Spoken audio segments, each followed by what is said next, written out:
So today we are going to start our new chapter, respiration in organisms. So let's get started. One day Bojo was eagerly waiting to meet his grandparents who were coming to the town after a year. He was in a real hurry as he wanted to receive them at the bus stop. He can run fast and reach the bus stop in a few minutes. He was breathing repeatedly. His grandmother asked him why he was breathing so fast. Bojo told her that he came running all the way. But the question got stuck in his mind. He wondered why running makes a person breathing fast. The answer to Bojo's question lies in understanding why we breathe.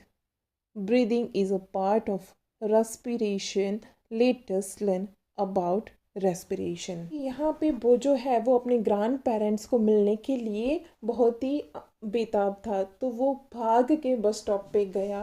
तो वो जैसे ही running करके वहाँ पे पहुँचा तो उसकी grand parent ने पूछा कि वो इतना ब्रीदिंग फास्टली क्यों कर रहा है। तो उसने कहा कि वो भाग के आया है इसके लिए।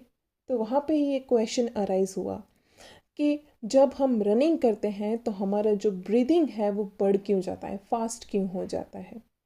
और उसके अलावा एक और क्वेश्चन होता है कि हम ब्रीथ क्यों करते हैं, why we breathe. So breathing is a part of respiration. Why do we respire? In chapter 2, you learn that all organisms are made of small microscopic units called cells. कि जैसे कि चैप्टर 2 के अंदर हमने देखा कि हर कोई ऑर्गेनिजम्स है वो एक सिंगल माइक्रोस्कोपिक यूनिट कि जिसको सेल कहा जाता है उससे बना है। A cell is the smallest structural and functional unit of an organism. कि एक सेल है वो एक स्मॉलेस्ट स्ट्रक्चरल और फंक्शनल यूनिट है हर एक ऑर्गेनिजम्स का। Each cell of an organism perform certain functions such as nutrition, transport, excretion and reproduction. कि यहाँ पे जो हर एक सेल्स है उसका जो ऑर्गेनिज्म है परफॉर्मेंस है तो वो अलग है। जैसे कि किसी का फंक्शन, जैसे कि सेल्स चेंज होगा तो उसके फंक्शंस भी चेंज होंगे। तो कुछ का काम न्यूट्रिशन प्रोवाइड करना है, किसका ट्रांसपोर्ट का है, किसी का एक्सक्रेशन का है और किसी का रिप्रोडक्शन का है। To perform this function the cell needs energy. कि ये फंक्शन सारे परफॉर्म करने के लिए सेल्स को एनर्जी की ज़रूरत पड़ती है। Even when we are eating, sleeping or reading, we require energy. कि जैसे ही हम खाते हैं, सोते हैं या तो रीड करते हैं तभी हमें एनर्जी की ज़रूरत पड़ती है।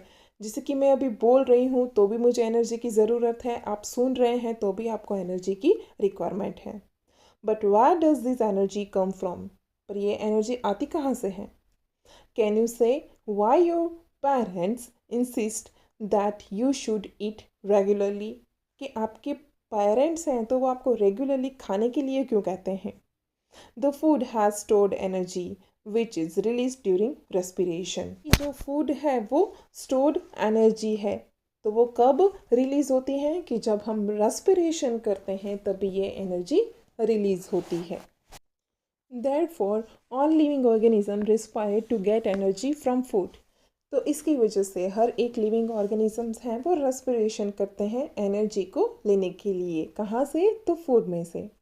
ड्यूरिंग ब्रीदिंग, कि जब ब्रीदिंग करते हैं। वी ब्रीद इन एयर, कि हम एयर में से ब्रीथ करते हैं। You know that air contains oxygen, कि एयर के अंदर ऑक्सीजन और बाकी बहुत सारे गैसेस भी इंक्लूड है। We breathe out air which is a rich in carbon dioxide, कि जो हम एक्सेल करते हैं तो वो एयर कार्बन डाइऑक्साइड से भरा हुआ होता है। The air we breathe in is transported to all parts of the body and ultimately to each cell, कि जो भी हमने सांस बाहर निकाली है तो वो बाहर निकली हुई सांस है तो वो हमारे हर एक बॉडी पार्ट में घूम कर बाहर निकली है, इवन हमारे हर एक सेल्स में से।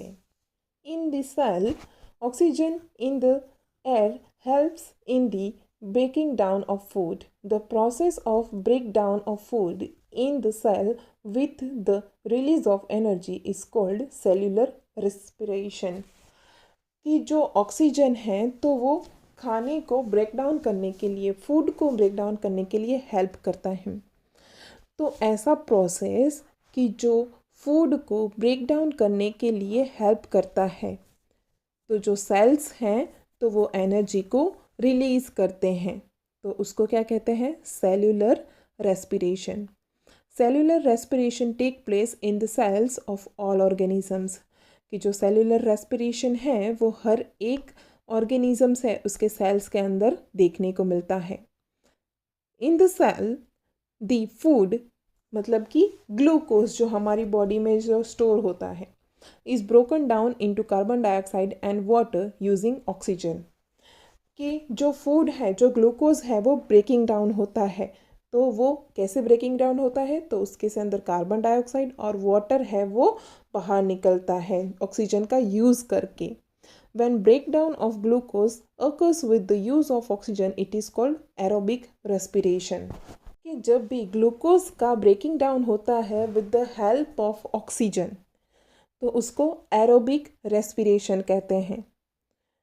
Food can also be break down without using oxygen, this is called anaerobic respiration. कि दो तरीके से फूड ब्रेकिंग डाउन होता है, कि जिसमें ऑक्सीजन का यूज़ होता है उसको एरोबिक रेस्पिरेशन कहते हैं, और जिसके अंदर ऑक्सीजन की ज़रूरत नहीं पड़ती है उसको एनोरबिक रेस्पिरेशन कहते हैं। Break down of food release energy. कि जब भी फूड का ब्रेकिंग डाउन होता है तभी वो एनर्जी रिलीज करता है। Glucose in the presence of oxygen it gives carbon dioxide plus water plus energy. कि यहाँ पे क्या हुआ कि ग्लूकोज है, तो जब भी ऑक्सीजन की प्रेजेंस होती है तभी जो हम एक्सेल करते हैं तो उसके अंदर कार्बन डाइऑक्साइड निकलता है प्लस वाटर और एनर्जी रिलीज होती है। You should know that there are some organisms such as yeast that can survive in the absence of air। कि जैसे कि माइक्रोस्कोपिक ऑर्गेनिजम्स की बात करें यीस्ट, तो उसको ऑक्सीजन की ज़रूरत नहीं पड़ती है। दे आर कॉल्ड एनोरबस, कि जिसको एनोरबेस भी कहा जाता है। They get energy through anaerobic respiration, कि उसको एनर्जी जो है वो एनोरबिक रेस्पिरेशन से मिलती है। In the absence of oxygen, glucose breaks down into alcohol and carbon dioxide as given below। कि जब भी ऑक्सीजन के बिना जो ब्रेकिंग डाउन होता है तो वो अल्कोहल और कार्बन डाइऑक्साइड रिलीज करता है। Glucose in absence of oxygen it gives alcohol plus carbon dioxide plus energy. Yeast are single celled organisms, कि जो यीस्ट है वो सिंगल सेल ऑर्गेनिजम्स हैं। They respire anaerobically and during this process yield alcohol, they are therefore used to make wine and beer. कि इसकी वजह से वो एनोरबिक रेस्पिरेशन करते हैं और उसके प्रोसेस में वो अल्कोहल रिलीज करते हैं, जिसकी वजह से वो वाइन और बियर बनाने के लिए यूज़ होते हैं। Our muscle cells can also respire anaerobically, कि हमारे जो मसल्स के सेल हैं वो भी एनोरबिकली रेस्पिरेशन करते हैं, but only for a short time, पर वो कुछ ही टाइम के लिए। When there is a temporary deficiency of oxygen, कि जब टेम्पररी ऑक्सीजन की कमी होती है तभी। During heavy exercise, fast running, cycling, walking for many hours और heavy weight lifting, the demand for energy is high. कि जब भी हम एक्सरसाइज करते हैं, फास्ट रनिंग करते हैं, cycling, walking for many hours, heavy weight lifting, तो उसकी वजह से हमारा जो एनर्जी है उसकी डिमांड बढ़ जाती है। But the supply of oxygen to produce the energy is limited, पर जो ऑक्सीजन है उसका सप्लाई है और जो एनर्जी है वो लिमिटेड पोर्शन में हो जाता है। Then anaerobic respiration take place in the muscle cells to fulfil the demand of energy, कि इसकी वजह से ही मसल्स है वो टेम्पररी रेस्पिरेशन करते हैं एनर्जी को फुलफिल करने के लिए।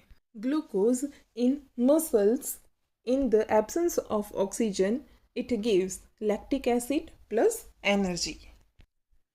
Have you ever wondered why you get muscles cramps after heavy exercise?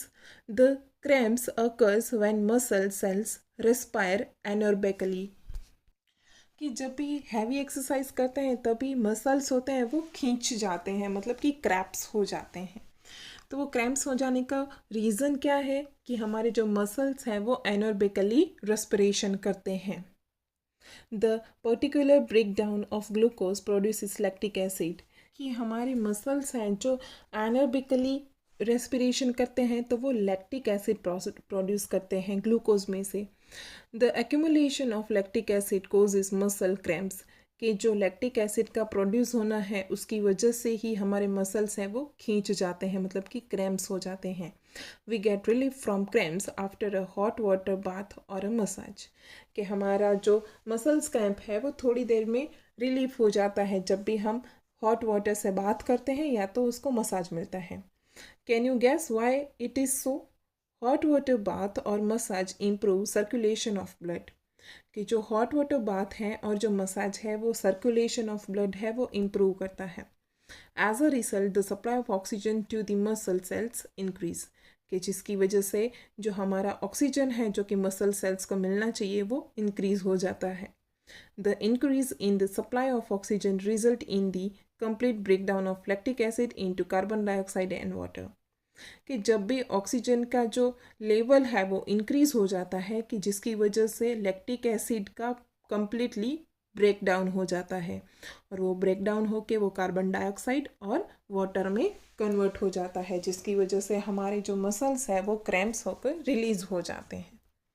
तो आज हमने थोड़ा इन्फॉर्मेशन लिया रेस्पिरेशंस कैसे होता है, हम क्यों रेस्पिरेशन करते हैं और उसकी वजह से कौन सी चीज़ प्रोड्यूस होती है। आज का आपका होमवर्क है कि आपको ये तीनों जो रिएक्शन दिए गए हैं तो वो आपको 2 टाइम्स सिर्फ नोटबुक के अंदर लिखना है और लर्न करना है।